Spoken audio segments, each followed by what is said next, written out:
कर्पूरगौरं करुणावतारं संसारसारं भुजगेन्द्रहारं सदा वसन्तं हृदयार वन्दे भवं भवानी शयितं नमामि। ओम नमः शिवाय। तो आज की वीडियो में आप लोग सुनेंगे सोमवार व्रत कथा।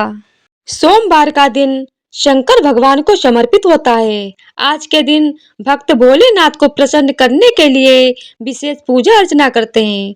कुछ लोग आज के दिन व्रत भी रखते हैं ताकि शिव की विशेष कृपा प्राप्त की जा सके।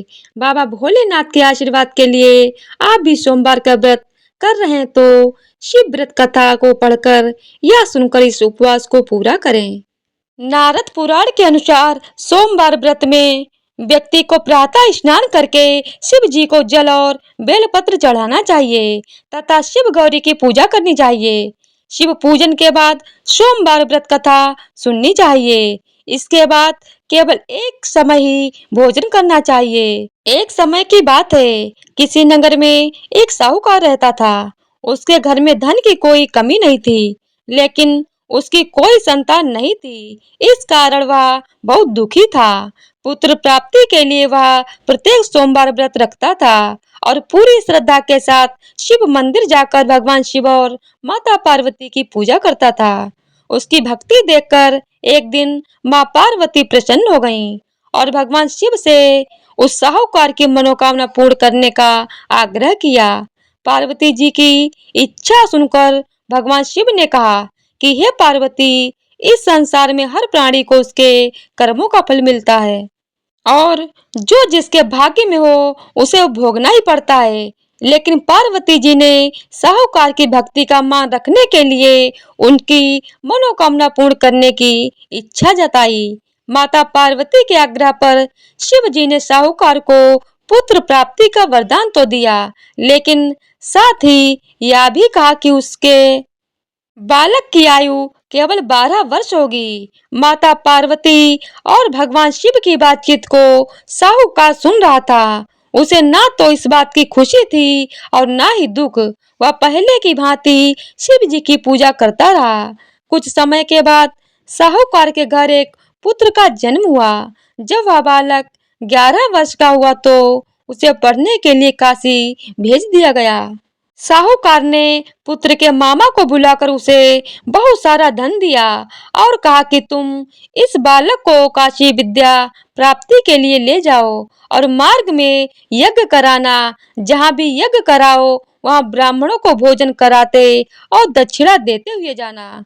दोनों मामा भांजे इसी तरह यज्ञ कराते और ब्राह्मणों को दान दक्षिणा देते काशी की ओर चल पड़े।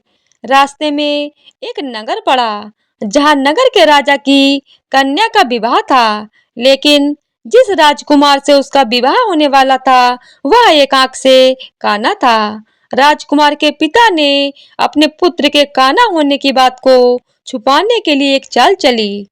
साहूकार के पुत्र को देखकर उसके मन में एक विचार आया। उसने सोचा, क्यों ना इस लड़के को दूल्हा बनाकर राजकुमारी से विवाह करा दूं। विवाह के बाद इसको धन देकर विदा कर दूंगा और राजकुमारी को अपने नगर ले जाऊंगा। लड़के को दूल्हे के वस्त्र पहनाकर राजकुमारी से विवाह करा दिया गया। लेकिन साहूकार का पुत्र ईमानदार था।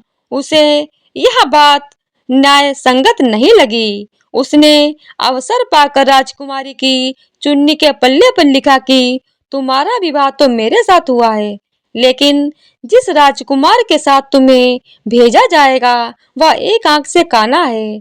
मैं तो काशी पढ़ने के लिए जा रहा हूँ। जब राजकुमारी ने चुन्नी पर लिखी बातें पढ़ी तो उसने अपने माता पिता को यह बात बताई। राजा ने अपनी पुत्री को विदा नहीं किया, जिससे बारात वापस चली गई। दूसरी ओर साहूकार का लड़का और उसका मामा काशी पहुंचे और वहां जाकर उन्होंने यज्ञ किया। जिस दिन लड़के की आयु 12 साल की हुई उसी दिन यज्ञ रखा गया। लड़के ने अपने मामा से कहा कि मामा, मेरी तबीयत कुछ ठीक नहीं है। मामा ने कहा कि तुम अंदर जाकर सो जाओ। शिवजी के वरदानुसार कुछ ही देर में उस बालक के प्राण निकल गए। मृत भांजे को देख उसके मामा विलाप करना शुरू किया। संयोगवश उसी समय शिवजी और माता पार्वती उधर से जा रहे थे। पार्वती ने भगवान से कहा, स्वामी, मुझे इसके रोने के स्वर सहन नहीं हो रहे हैं। आप इस व्यक्ति के कष्ट को अवश्य दूर करें। जब शिवजी मृत बालक के समीप गए तो वह बोले कि यह उसी साहूकार का पुत्र है जिसे मैंने 12 वर्ष की आयु का वरदान दिया था। अब इसकी आयु पूरी हो चुकी है।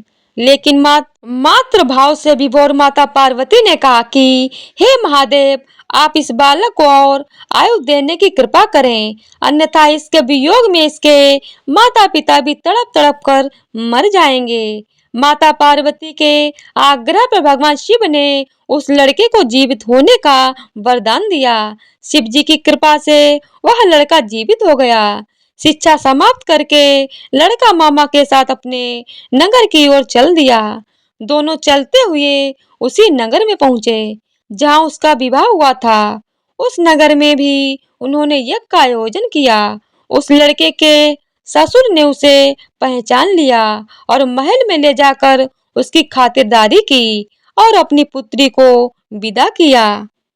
इधर साहूकार और उसकी पत्नी भूखे प्यासे रहकर अपने बेटे की प्रतीक्षा कर रहे थे। उन्होंने प्रण करके रखा था कि यदि उन्हें अपने बेटे की मृत्यु का समाचार मिला तो वह भी प्राण त्याग देंगे।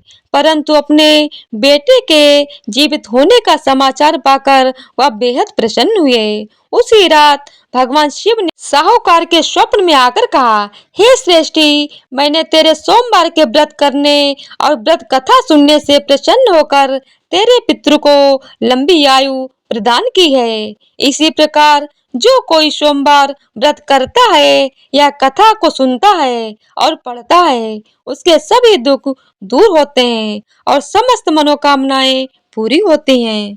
तो इसी तरह से सोमवार व्रत कथा संपूर्ण होती है। बोलिए ओम नमः शिवाय। अब आरती शुरू करते हैं। ओम जय शिव ओमकारा, स्वामी जय शिव ओमकारा, ब्रह्मा विष्णु सदा शिव हरिदांगी धारा। ओम जय शिव ओमकारा। एकानन चतुरानन पंचानन राजे, हंसासन गरुड़ासन वृषवाहन साजे। ओम जय शिव ओमकारा। दो भुज चार चतुर्भुज दस भुज अति सोहे, त्रिगुणी रूप निरखते त्रिभुवन जन मोहे। ओम जय शिव ओमकारा। अक्षमाला बनमाला मुंडमाला धारी, चंदन मृग मदि सोए भाले शशिधारी। ओम जय शिव ओमकारा। श्वेतांबरे पीतांबरे बागंबरे अंगे, शनकादिक गरुड़ादिक भूतादिक संगे।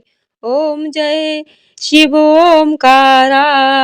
कर के मध्य कमंडल चक्र त्रिशूल धारी, सुखकारी दुखहारी जग पालनकारी। ओम जय शिव ओमकारा। ब्रह्मा विष्णु सदा शिव जानत अविवेका, प्रणवाक्षर में शोभित ये तीनों एका। ओम जय शिव ओमकारा। त्रिगुण स्वामी जी की आरती जो कोई नर गावे, कहत शिवानंद स्वामी सुख संपत्ति पावे। ओम जय शिव ओमकारा। बोलिए भोलेनाथ की जय हो। उमापति शंकर भगवान की जय हो। तो आज की वीडियो अगर आप लोगों को पसंद आई हो तो वीडियो को लाइक शेयर और चैनल को सब्सक्राइब कर दीजिएगा। धन्यवाद।